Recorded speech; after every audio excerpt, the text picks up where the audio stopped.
Anthony Bourdain, the host of No Reservations on the Travel Channel, has been attacked by a columnist in The New Yorker, and Tamar Adler is the woman who wrote about him. And you know, if you've watched No Reservations, you know that he likes to cuss a lot. You know, he gadzooks, how dare he? You know, he is very honest. He's, you know, sometimes he talks about pot use and he's drinking and like, God, you know, pot use. He's a man's man. Is that what man's men do? I guess. I don't know. So they curse at people and then go smoke weed in the corner? Okay.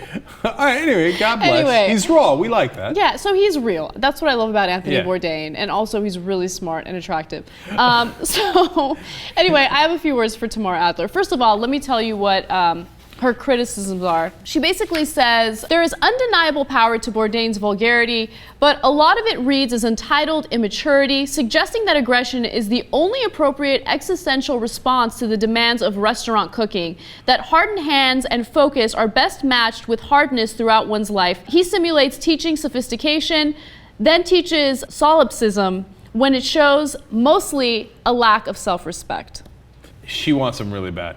Yeah, I don't blame her.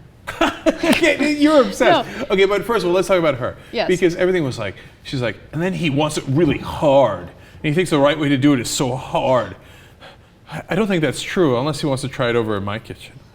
Okay, I mean, that whole thing was smacked of like, please don't treat me so rough.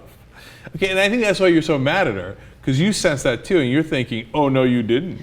No, I'm actually mad at her for a different reason, right? Let me read the last part of her critique because I think it's important. She says, Bourdain has banked on the fact that Americans aren't well-traveled and that they're easily convinced to approach new lists pugnaciously, thus succeeding in convincing throngs that eating is best understood as a competition or conquest, man versus food. Now, that was a really weird sentence because there is a show on the Travel Channel called Man versus Food, and it's hosted by a different guy named Adam Richman. So I hope she's not confusing the two. But the whole point of her critique was, look at him being so aggressive and cussing, and he thinks that this makes him a man. And I feel like these kinds of critiques give feminists a bad name. Oh, yeah. Yeah, because just calm down. That happens to be his personality. It's not like he went into it saying to himself, like, I'm going to try to be as aggressive and rough as possible, and maybe people will be into that. No, that happens to be his personality. I've seen him on several different shows where, you know, he likes to be honest, he likes to keep it real, and that's not just specifically related to men. Women can be the same way. Mm-hmm. You see what I'm saying? I hear you. It's a legitimate criticism. I got other criticisms of Tamar Adler, which is that she's trying so hard. Pugnacious and thus. Who says thus? I mean, like, I say it as a joke, right? But like, thus. Thus I find his man versus food so hard. Solipsism? Yeah, come on. I can't even pronounce it. I'm so glad you had to read it instead of me. Okay. I know. You looked it up in the dictionary. Congratulations. Nicely done. Okay. Don't worry. Bourdain will come over and cook your ass up. Don't worry.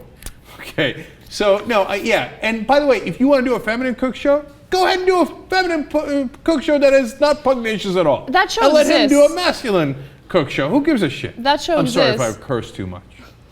I'm sorry if I was too hard during this little segment.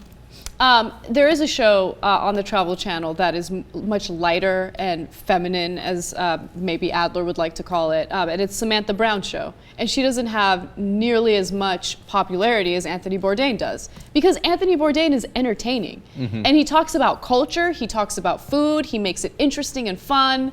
And every once in a while he says, cock, balls. He doesn't say cock or balls. Oh, really? But you know, sometimes you'll hear a little bleep bleep while he's doing the show. Wow. Ooh, I guess that for the Food Channel, that's really racy.